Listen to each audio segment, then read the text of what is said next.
Hola Mariano, ¿cómo estás? Bienvenido nuevamente a este encuentro. Gracias por permitirnos charlar con vos y compartir temas tan profundos e interesantes. Eh, Temas que muchas veces nos atraviesan sin que nos demos cuenta y que están en el origen de muchas de las situaciones que vivimos día a día. Bueno, gracias por estar. Muy bien, muchas gracias. Gracias a ti, Rosana, gracias por esta nueva invitación y también el tema que elegiste, la verdad que es muy, pero muy, muy potente, muy útil. Así que aquí estamos para ver lo que surja, lo que brota de este compartir. Buenísimo. Sí, el tema que vamos a charlar esta tarde es las heridas emocionales de la infancia. Un tema interesante. Bueno, a mí me gustaría citar, antes de comenzar con la entrevista, a Carl Gustav Jung, que es un psiquiatra suizo, que exploró profundamente estas heridas, dedicó gran parte de su vida a entender las profundidades del alma humana, y él nos habla de una mochila invisible. Estas heridas son cinco: humillación, traición, abandono, injusticia y rechazo. Ujú. Bueno, empezando con las preguntas, me gustaría que nos contaras un poquito cuando hablamos de heridas emocionales en la infancia, que suena fuerte, pero a la vez muy real. ¿De qué estamos hablando? Perfecto, genial, genial, comenzamos. Vos cuando quieras interrumpirme, interrúmpeme tranquila, que sabes que yo si no sigo y sigo. Pero cuando se habla de heridas de la infancia, para comentarle a la gente, está bien mencionarle que quizás no se hace referencia a lesiones físicas, ¿no? Sino a profundas huellas emocionales que se forman durante los años formativos de una persona, generalmente entre el nacimiento y los 7 años de edad. Las experiencias durante estos primeros años, en cierta forma, sientan las bases para la salud mental adulta, ¿no? Y también los patrones, perdón, que estoy incubando una gripe, los patrones relacionales que se usarán en toda la vida, ¿no? En principio, porque todo se puede modificar en la mente, pero la gran mayoría de las personas, bueno, no es muy común que reprogramen su mente con lo que ellos quieren, ¿no? Entonces, estas heridas surgen de necesidades emocionales insatisfechas o experiencias traumáticas que afectan profundamente la mente en desarrollo de un niño. Y estas heridas establecen creencias fundamentales sobre uno mismo, sobre los demás y sobre el mundo, y actúan como filtros inconscientes que moldean nuestras reacciones y comportamientos a lo largo de toda nuestra vida. Son muy subjetivas porque una situación que podría parecer menor o insignificante desde una perspectiva adulta puede ser profundamente dolorosa para un niño. Esto es porque el sistema de pensamiento de un niño es 100% subjetivo, porque de momento no tiene desarrollada la objetividad del discernimiento. Eso se va a desarrollar mucho más adelante, en términos de edad, ¿no? La mente en ese estado, dentro de, o sea, entre 1 y 7 años, está en estado de programación, está incorporando información, no está filtrando información como podría ser un adulto, ¿no? A un niño se le dice, no sé, mañana vamos a la plaza a ver alienígenas o extraterrestres y va, ¿no? Al otro día espera el momento de ir a la plaza y va tranquilo, ¿no? No lo ve como un hecho poco probable, no duda ni desconfía de si es verdad o no. Por eso también, bueno, por eso no tiene, es como que no tiene discernimiento y todo lo que ingresa es como un estado de inocencia pura, ¿no? También hay en la mente, en los niños, entre el primer septenio, ¿no? De 1 a 7 años, hay una percepción egocéntrica de los eventos. El niño todo lo relaciona con ellos, justamente porque la conciencia no está expandida. Eso se hace más adelante.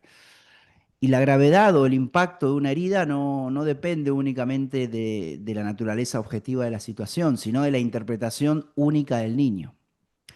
Su estado emocional en ese momento y las amenazas las amenazas percibidas, ¿no? Depende de eso, del estado emocional y las amenazas que percibe, ¿no? Ahora, ¿cómo se imprimen estas heridas en nuestra mente? Estas experiencias emocionales repetidas y amenazadas, percibidas durante la infancia, van creando de a poco interpretaciones, pensamientos, y van haciendo un paradigma mental, como un conjunto de creencias.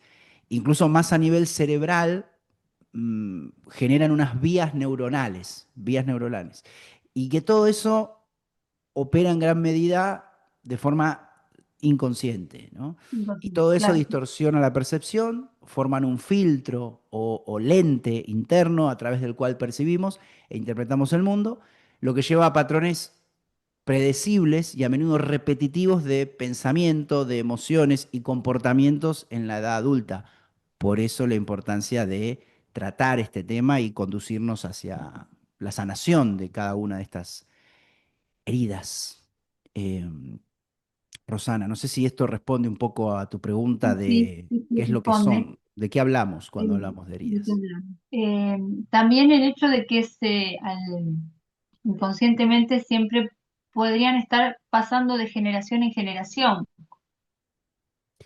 como que Sí, a ver, cuando tenemos una las persona heridas, herida, sí, cuando tenemos una persona herida, inconscientemente hiere sin inconsciente, o sea, en forma inconsciente, no sabe que lo está haciendo y está haciendo, cometiendo un daño que no sabe que lo está haciendo. Creo que un poco, sí, a ver, las heridas de la infancia, eh, sí, hay que explicarlo un poco eso, porque no se transmiten genéticamente en un sentido biológico, es decir, por genética no, sino que, como tú bien dices, hay como un clima, ¿no? En la casa, o sea, se heredan a través de unos mecanismos psicológicos y psicosociales, ¿no? Dentro del árbol ancestral. Y esta transmisión ocurre a través de comportamientos aprendidos, patrones emocionales y problemas no resueltos que se transmiten inconscientemente de una generación a la siguiente. Por ejemplo, si la madre del niño tomó la separación con el padre como un drama y una catástrofe, y el niño o la niña, ¿no? Percibió esa forma de tomar el hecho, le quedará grabado. Y si en la edad adulta tiene una experiencia similar, va a haber una tendencia a tomarlo de esa manera en la gran mayoría de los casos. Pero no siempre, porque si es una persona que cuenta con una alta conciencia, una alta observación, es decir, es una persona que observa su mente o reprograma su mente, está metida en temas entiende de temas de crecimiento personal y además, lo más importante, los aplica a su vida. Bueno, muy probablemente esa persona estará desprendida de patrones automáticos de pensamiento. Ahí su guía es la conciencia, no la mente programada. Entonces, muchas veces los padres, queriendo evitar que el niño sufra la herida que ellos sufrieron, le despiertan otra herida al niño. Por ejemplo, un padre abandonado, por tanto miedo que tiene de que el niño no sufra de abandono, podría volverse sobreprotector, ¿no? Podría volverse hipervigilante. Y de esa manera va a ir fomentando inadvertidamente una herida de dependencia en su hijo. Y después el hijo desarrolla relaciones de dependencia también. Entonces, no le hizo muy bien, digamos, esto de, eh, al ser un padre abandonado, evitar que sufra el abandono y se convierte en sobreprotector, hipervigilante, y eso le genera otra herida. Pero bueno, la transmisión esta que mencionas, que es muy interesante tu pregunta, ¿no? Si son transmitidas de generación en generación, si quieres, podemos profundizar de que se produce a través de varias vías, ¿no? Patrones familiares inconscientes, otra vía que se llama modelado, que bueno, los niños aprenden observando o internalizando las formas en que sus padres afrontan o no afrontan el estrés, el conflicto, la expresión emocional y las dinámicas relacionales. Entonces, absorben estos patrones como normales, es decir, lo que ve en la crianza lo ve como normal. Luego quizás en la edad adulta se puede dar cuenta de que no era tan normal, pero a priori piensa que es normal. Y los patrones familiares inconscientes, por ejemplo, los padres a menudo actuando inconscientemente a partir de sus propias heridas no sanadas, transmiten estos patrones a sus hijos a través de su estilo de crianza, patrones de comunicación y respuestas emocionales, ¿no? Que es un poco el ejemplo que mencionaba antes del padre abandonado, ¿no? Entonces, para no mezclar, para la audiencia que lo tenga bien en claro, patrones familiares inconscientes, luego el modelado, que es la observación del niño, luego las narrativas y las creencias, es decir, las historias familiares, las reglas tácitas y las creencias centrales sobre el mundo, es decir, los refranes que quizás repite el padre o repite la madre, la vida es dura o no se puede confiar en nadie o las emociones son peligrosas. En cuanto a historias familiares, puede ser si hubo algún conflicto, no sé, que mm, el abuelo le pegaba a la abuela, no sé, cosas así que generan heridas, heridas de traición, no, heridas de daño en ese caso, porque si bien la persona no vivió eso, no vivió que el abuelo le pegaba a la abuela, sí, bueno, pero en cierta forma la madre sí lo vivió, entonces a raíz de patrones familiares inconscientes y a través del modelado también se transfieren de generación en generación. Y luego está, por último, el clima emocional, es decir, la atmósfera emocional que hay en el hogar, ¿no? El alimento psicológico, ¿no? Está fuertemente moldeado por las heridas que tengan los padres, las manifestaciones, y pueden crear un ambiente donde se forman nuevas heridas en los niños o se refuerzan las existentes, las existentes. Por eso es muy importante el tema de la crianza consciente, ¿no? Más allá de las heridas emocionales también. Es un tema complejo también. Pero sí, en relación a tu pregunta de si son transmitidas de generación en generación, eso tengo para decirte, Rosana. Mariano, todos los seres humanos transitamos por esas heridas emocionales, por la vulnerabilidad que contrae la infancia, que conlleva la infancia. Yo estimo que no, ¿No? pero no tengo una comprobación estadística realizada. Estimo que no, y te explico por qué. Porque hay personas que pueden nacer con el sistema de pensamiento verdadero integrado, lo que se llama almas evolucionadas, ¿no? Que no son casos muy comunes, ¿no? Y esos niños en teoría no creen en nada que esté vinculado con el miedo. Porque claro, no vienen, si vienen con, ¿cómo sería un niño que viene con el sistema de pensamiento integrado a través de, bueno, de vidas pasadas también, podemos traer el tema? No vienen con la creencia en el daño instalado, no vienen con la creencia en la carencia, no vienen con la creencia en la dualidad, ni el tiempo falso, ni el egoísmo, por ejemplo, como para poner algunos, ¿no? Tú sabes, Rosana, que mi modelo de sistema de pensamiento falso tiene 24 componentes, ¿no? Si el alma, porque en realidad decimos el niño, pero en realidad es un alma, en encarnaciones anteriores sanó su sistema de pensamiento, porque se preocupó por sanar su sistema de pensamiento, cuando encarna, en esos casos no podrían ser atravesados por heridas, justamente porque no creen que alguien los pueda herir, ¿no?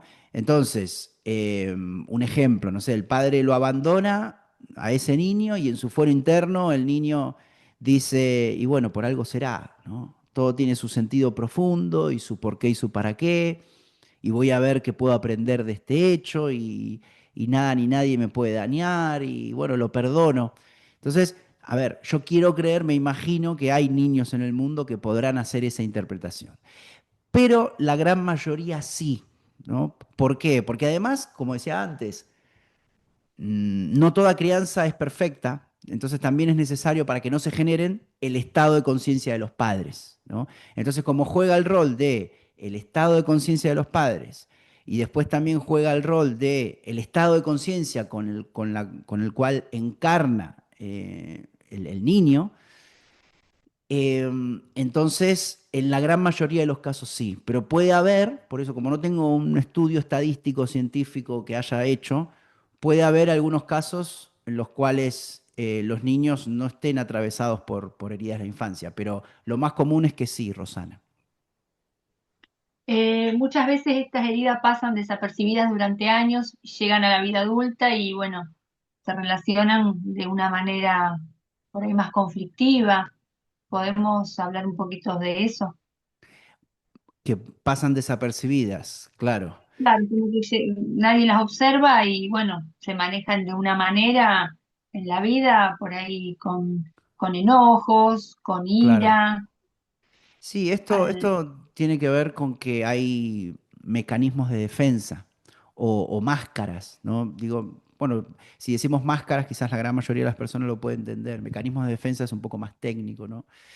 Em, que, es- que se desarrollan en la infancia, estos mecanismos de defensa, y cumplen una función protectora vital y protegen a la persona del dolor abrumador de la herida, y en cierta forma esos mecanismos de defensa empujan la herida hacia el inconsciente. Entonces, estas máscaras se convierten en patrones de comportamiento, pensamiento y también creencias profundamente arraigadas, ¿no? Lo que hace increíblemente difícil para una persona reconocer la herida subyacente, ¿no? Entonces la persona a menudo se identifica tan fuertemente con la máscara o con el mecanismo de defensa que la confunde con su verdadero yo. Es decir, ese mecanismo de defensa hace a una personalidad, por ejemplo, una personalidad, no sé, evitativa, porque evita ciertas reuniones, por ejemplo, o ciertos eventos sociales. Entonces la persona dice, el mismo ego de la persona dice, bueno, yo soy así. Y justamente cuando dice yo soy así y se identifica con ese mecanismo de defensa, es como que ahí lo que está haciendo es, sí, llevar más al subconsciente esta herida de la infancia y pueda vivir toda su vida, ¿no? Con esa herida sin haberla sanado, ¿no? Y otras razones por las que las heridas pasan desapercibidas, eso a nivel general, pero otras razones tienen que ver con la falta de conciencia psicológica. Muchas personas simplemente carecen del marco conceptual, del vocabulario o las herramientas de autoconciencia para identificar estos complejos patrones psicológicos, porque son complejos patrones psicológicos. Hay mucho condicionamiento social también, porque las sociedades modernas, la mayoría de las veces, o la mayoría de las personas a veces priorizan el logro externo, ¿viste? El éxito material y las apariencias superficiales por sobre el bienestar emocional, por sobre alcanzar la paz, por sobre expandir la conciencia. Fíjate que en el sistema educativo, en las escuelas, nos enseña, no sé, amor propio, heridas emocionales, expandir la conciencia, reprogramar la mente subconsciente, disolver el ego, no, todos esos temas son, digamos, cuando una persona ya es adulta, ¿no? Despierta el interés. Mariano, ¿llegará la educación en algún momento a recorrer esos caminos?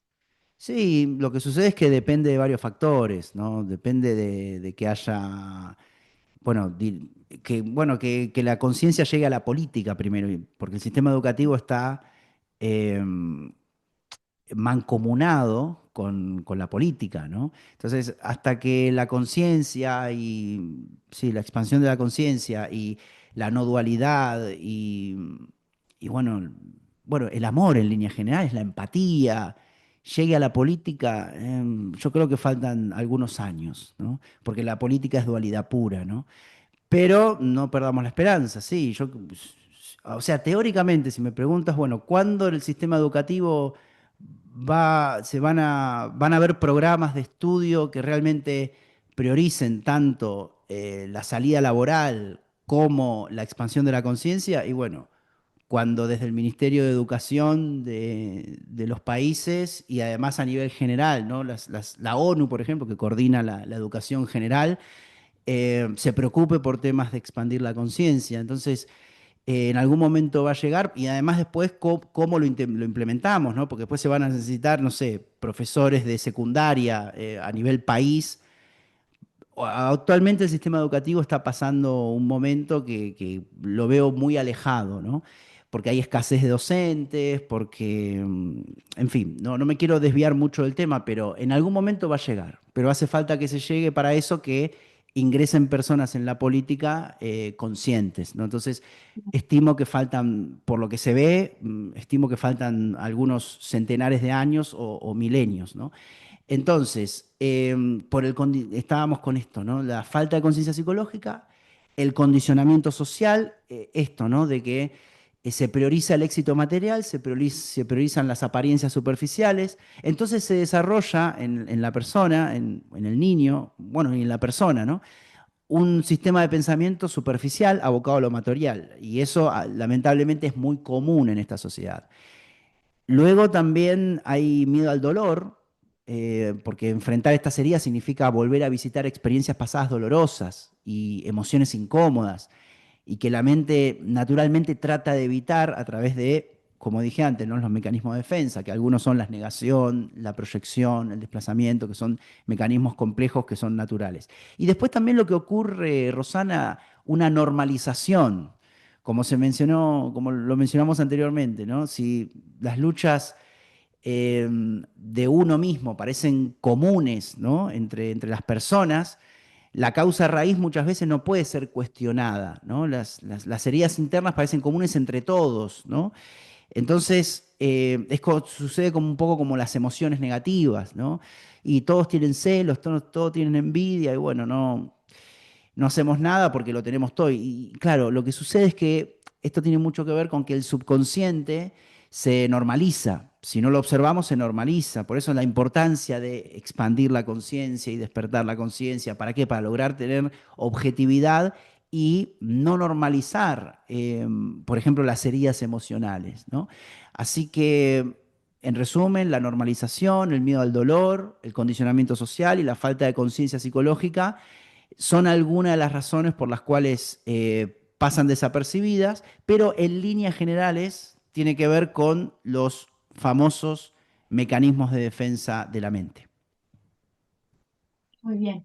A lo largo de tu experiencia en acompañar a personas en proceso de sanación, ¿hay alguna que se refleje más de estas heridas? Sí, la que más veo yo en las terapias, en las consultas privadas, es la herida de rechazo, Rosana. La herida de rechazo que, Hubiese bueno, creído que era la de abandono.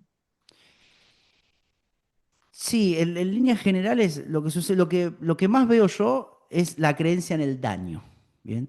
Y la creencia en el daño está detrás de todas las heridas emocionales, ¿no? Está detrás del rechazo, del abandono, de la humillación y de la traición. Y también de la injusticia, ¿no? Porque son todos diferentes tipos de daño, ¿no? Ahora, si profundizamos, si tengo que profundizar a lo largo de mi experiencia, muchas, porque en líneas generales o sea, le ofrezco consultas muchas veces, bueno, no sé bien por qué, pero a veces surgen muchas consultas de mujeres que fueron abandonadas o que tienen que superar no, tienen que superar un duelo, abandonadas por la pareja, ¿no? O que tienen que superar un duelo de pareja, ¿no? Y cuando escarbamos en lo que es el duelo por pareja, ¿no? Por pérdida de pareja, las personas tienen como una base de herida de rechazo, ¿no? Bullying en el colegio, daños, traiciones o maltrato en la familia, ¿no? Maltrato en la crianza. Entonces la herida de rechazo se hace como la más común, pero también la herida de abandono, la que dices tú, también es muy común, sí, sí, sí. La de rechazo y la de abandono son dos de las principales. Mariano, ¿sanar estas heridas es posible? ¿Y qué implica en términos de autoconocimiento y de compromiso personal? Claro, claro que sí que es posible. Sí, sí, sí, sí. O sea, lo que sucede es que el tratamiento tiene que ser el indicado, ¿no? Por ejemplo, en la terapia reflexiva, se buscan los disparadores los disparadores subjetivos, ¿no? Porque fíjate que, por eso a nivel general, muchas veces cuando me preguntan, y bueno, ¿cómo sanar la herida del rechazo?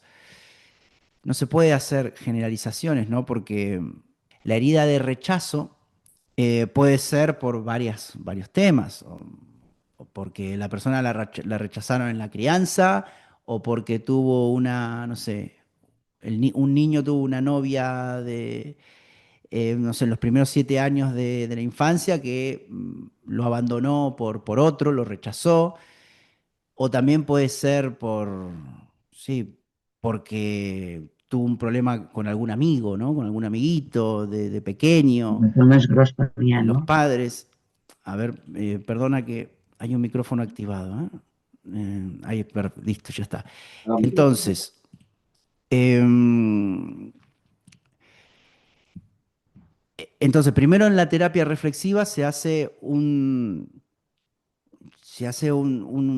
testeo, ¿no? De los disparadores de cualquiera de estas heridas, y luego con la terapia de afirmaciones, con la terapia de afirmaciones por la mañana, por la tarde, por la noche, durante un mes aproximadamente, y afirmaciones vinculadas con la herida, ¿no? Con la herida emocional. La persona comienza a sentirse mucho mejor, es decir, todo ese sufrimiento vinculado con la herida que tenía se va yendo, y luego hay que, obviamente, darle tiempo a la persona con un seguimiento en la terapia para ver cómo se va comportando en las diferentes situaciones de la vida cotidiana. Así que la sanación es totalmente posible, pero y aparte influye mucho la disciplina que tenga la persona, ¿no?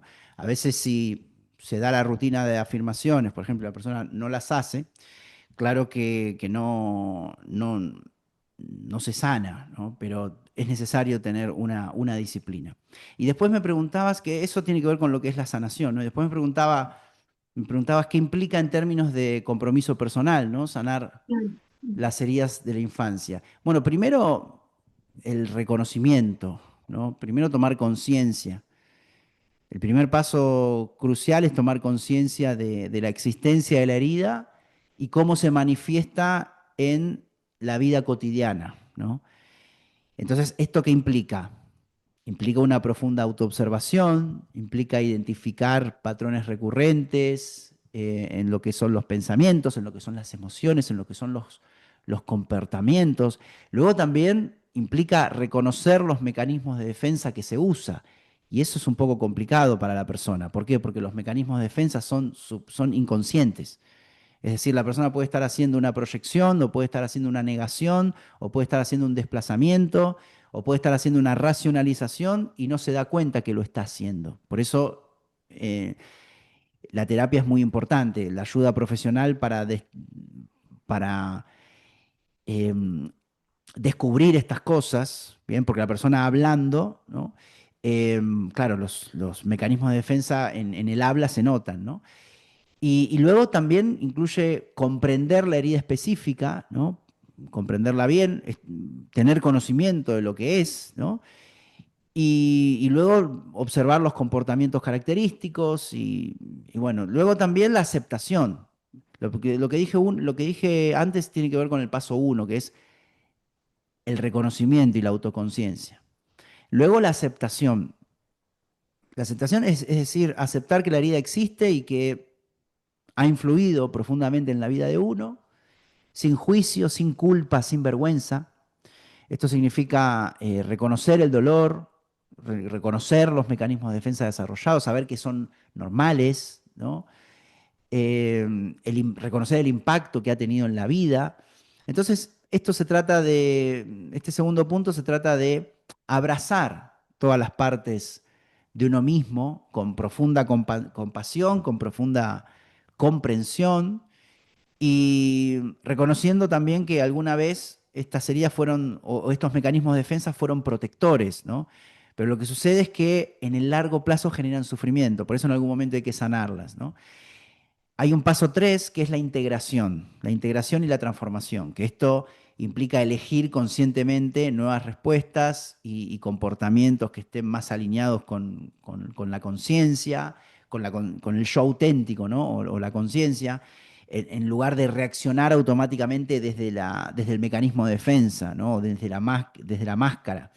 Entonces, se trata de ir desmantelando gradualmente el mecanismo de defensa y permitir que esa conciencia nuestra, que no es la parte programada nuestra, es nuestra conciencia, emerge, ¿no? Vaya emergiendo, ¿no? Y luego también, que implica a nivel compromiso personal, mucha paciencia, mucha perseverancia también, mucha autocompasión, mucha autorresponsabilidad, es decir, saber que uno también es co-creador, ¿no? De esas heridas, ¿no? Porque ha interpretado eventos de una manera que se lo ha creído, ¿no? Porque en líneas generales, muchas veces en las heridas emocionales se utiliza el mecanismo de defensa de la proyección, ¿no? De echar la culpa a otra persona, ¿no? Entonces, a eso me refiero con la autorresponsabilidad. Luego también la voluntad de sentir, es decir, estar lo suficientemente abierto y valiente para experimentar estas emociones incómodas o dolorosas. Y luego también la búsqueda de apoyo, ¿no? Reconocer cuando es necesaria la orientación profesional. Así que eso es un poco lo que implicaría en términos de compromiso personal, Rosana. Bueno, un poquito con la pregunta que te voy a hacer ahora me la respondiste, porque una vez que empezamos a tomar conciencia de esas heridas, ¿qué hacemos con eso? Porque muchas personas pueden reconocer que hay algo en su infancia que las marcó, pero no saben cómo empezar a sanar y qué caminos existen para iniciar este proceso sin abrumarse, sin Ujú. Sí, sí, sí, sí, un poco lo que mencionaba lo que me antes. dijiste Sí, sí. antes. Bueno, no, el hecho también de que estas heridas a veces surgen con un poco más de fuerza en la adolescencia. Sí, en la adultez, ¿no? En la juventud. Sí, sí, sí, sí. O sea, más adelante, sí, muchas personas a los 25, 30 años empiezan a sentir, o 35 años también, empiezan a sentir que hay algo ahí que tienen que trabajar, ¿no? Ujú. Algo que sí, que lo reitero, lo escuché en otras charlas también y te lo han remarcado, me parece clave, es que lo emocional no se resuelve desde la mente, sino desde el sentir. Podríamos profundizar un poquito ahí, Mm, porque a veces sabemos de dónde pueden venir las heridas, pero no alcanza a lo mejor para sanarlas. claro. Desde el sentir solamente, bueno, el sentir es el primer paso. Luego del sentir vienen los pensamientos. O sea, la herida también, lo que alimenta la herida es la interpretación que uno ha hecho, ¿no? Y esa interpretación está en los pensamientos. Entonces, lo que hay que sanar, por eso la terapia de afirmaciones es muy importante, ¿bien? Porque en cierta forma modifica el sistema de pensamiento. Y al modificar el sistema de pensamiento, claro que luego va modificando todas esas interpretaciones y se hace como una especie de proceso de perdón al propio sistema de pensamiento. Pero el sentir es el primer paso. ¿Para qué? Para reconocerlo. Y luego hay que hacer una modificación en el sistema de pensamiento, con mucha disciplina, con mucha aceptación, con mucha perseverancia. Y luego se sana cuando la persona ya no, o sea, hace las actividades que hacía antes, pero no siente nada, siente neutralidad. Por ejemplo, personas que antes evitaban, no sé, evitaban situaciones. Ahora la Po- persona no evita esas situaciones y se siente bien, se siente normal. claro. Entonces, pero ese Podemos es, decir, sí, Mariano, podemos decir que la herida ya cuando no duele está sanada, exacto, exacto. Cuando se como una siente cicatriz, ya neutralidad, no duele en la piel, como una cicatriz en la piel, ya no duele, está sanada. exacto, totalmente. Eh, Desde lo espiritual, ¿crees que estas heridas también son oportunidades de evolucionar? Sí, sí, sí, claro que sí. Claro que sí. O sea, las heridas de infancia no deben verse simplemente como cargas o déficits, ¿no? O cosas malas, ¿no? Cosas que nos hacen sentir emociones que no queremos, sino que son poderosos catalizadores para un profundo crecimiento personal, autodescubrimiento y, como tú bien dices, autoindagación y, como tú bien dices, evolución espiritual. Porque los desafíos y el sufrimiento que presentan estas heridas muchas veces, o la gran mayoría de las veces, nos obligan a mirar hacia adentro, ¿no? Y desarrollar una inmensa resiliencia, ¿no? Y cultivar también una profunda empatía y forjar fortalezas y cualidades internas que de otro modo no habríamos desarrollado en una vida libre de ese dolor, ¿no? Entonces, el mecanismo de defensa que una vez nos protegió, una vez comprendido y liberado uno de eso, eh, puede revelar mucha sabiduría, ¿no? Y puede, bueno, puede ayudar a la disolución del ego, ¿no? Porque ¿a dónde está la herida emocional? En el ego, porque el ego cree ser dañado, ¿no? Entonces, ayuda a la disminución del ego, que, bueno, disminución del ego es evolución espiritual, ¿no? Entonces la herida se convierte como trampolín, como impulsor, como puerta de entrada a una comprensión más profunda de uno mismo. Y la naturaleza específica de la herida muchas veces determina también la naturaleza particular de esa sabiduría o de esa contribución que se obtiene a través de la sanación, ¿no? Por ejemplo, alguien que ha sanado una herida de abandono podría desarrollar una independencia, una autosuficiencia excepcional, es decir, por encima de la media, ¿no? O una profunda capacidad para lograr relaciones de amor incondicional, ¿no? Entonces, y así con cada una de las heridas, ¿no?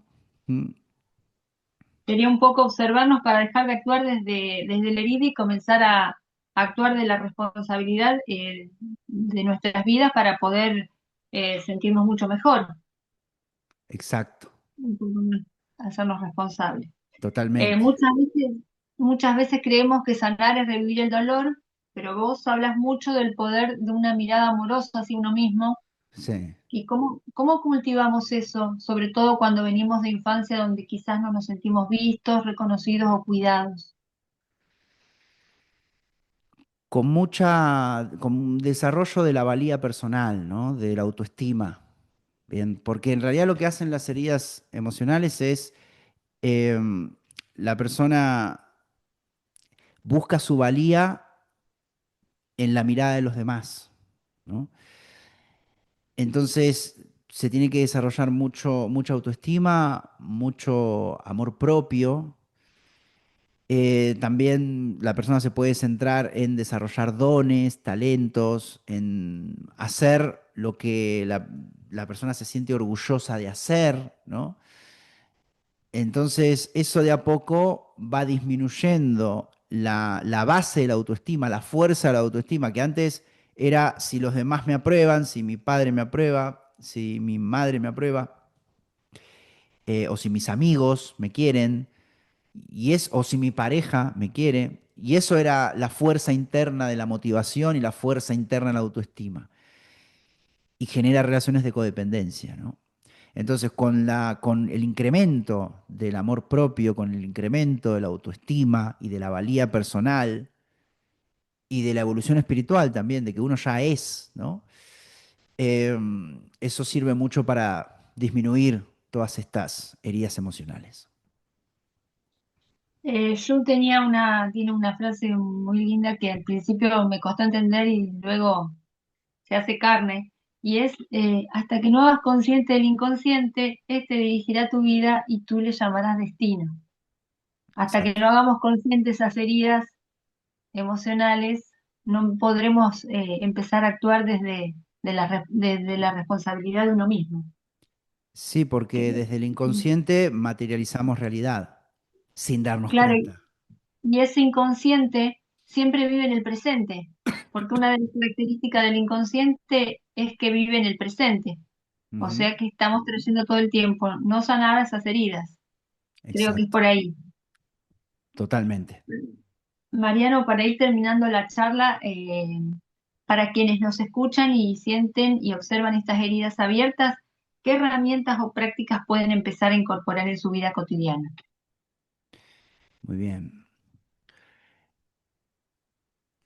El autoconocimiento, el autoconocimiento, el saber que no, que las causas no están fuera, ¿no? O sea, practicar también el perdón, ¿no? Es muy importante eso, porque esto lo digo porque muchas personas a través de las heridas emocionales, a raíz de tener una herida emocional, em, su, su principal motivación o su impulso más básico es quizás culpar hacia los padres, ¿no? Culpar a los padres por eso, ¿no? Entonces yo pienso que también se podría recomendar el perdón interno y el perdón hacia los padres, que puede ser muy necesario. Y el perdón, bueno, es un componente crucial, aunque a veces puede ser malinterpretado, ¿no? En la sanación de las heridas de la infancia, porque es fundamental, pienso yo, aclarar que el perdón no se trata de excusar o validar las acciones dañinas de quienes causaron la herida. No se trata de olvidar el pasado, ni implica necesariamente la reconciliación también con los padres en el caso de que la persona no esté, que esté muy peleada o distanciada, ¿no? El perdón es un acto profundamente personal e interno, íntimo, que trata de liberar la carga emocional, el resentimiento, la ira y el deseo de retribución que nos atan al pasado, ¿no? Y a las acciones de los demás. Entonces, es una elección para liberarse de las cadenas emocionales del pasado. Y se trata también, el perdón es mucho más profundo, porque se trata también de romper con una mentalidad de víctima, ¿no? Y despertar el propio poder emocional, la propia resiliencia, ¿no? Y entonces el perdón en el contexto de la sanación de las heridas de la infancia es un acto profundamente beneficioso para uno mismo, un acto de autopreservación, ¿no? Porque mantener el resentimiento, mantener la ira, mantener el enojo, mantener el enfado, mantener, no sé, la envidia, bueno, cualquier tipo de emoción negativa que haya despertado la herida, la mantiene enérgicamente activa y a la vez esto perpetúa el papel de víctima, ¿no? Mientras yo crea que el culpable esté fuera, voy a actuar como un víctima, ¿no? Y ahí no va a estar la solución, no va a estar la solución. Entonces, de esa manera se le va a dar un poder continuo a los dolores del pasado, a quienes nos hicieron algún tipo de daño. Entonces, al elegir conscientemente perdonar, uno corta activamente los lazos emocionales que lo atan al dolor del pasado, ¿no? Y ahí va a recuperar su energía emocional presente, su paz mental y su poder personal, ¿no? Ujú. Otra frase de Jung que es, no estás roto, estás herido, y bueno, también el hecho de, bueno, saber que esas heridas se pueden sanar, Sí, claro que que sí. podemos, que podemos llegar a un bienestar y bueno, eh, me encanta el tema. Bueno, Mariano, hasta acá vamos a llegar con la entrevista. Te quiero agradecer, muchísimas gracias siempre por estar, una charla súper valiosa. Hoy no nos llevamos solo conceptos claros sobre las heridas de la infancia, sino también la certeza de que todos en algún momento podemos comenzar a mirarlas con más amor y menos miedo. Ujú. Y ojalá esta conversación sea para muchos el punto de partida. Gracias por tu tiempo y por tu generosidad, y ojalá nos veamos prontito Gracias en a otra ti, charla. gracias a ti, Rosana, y gracias por el tema, por la invitación, porque nada, sanar las heridas de la infancia es uno de los actos más poderosos de amor propio y de liberación que una persona puede emprender, que obviamente eso lleva una vida de autenticidad, una vida de alegría, una vida de relaciones satisfactorias y también una profunda paz interior, ¿no? Así que gracias a ti y nos veremos pronto. Adiós, muchas Gracias, gracias. Mariano, gracias. Nos vemos.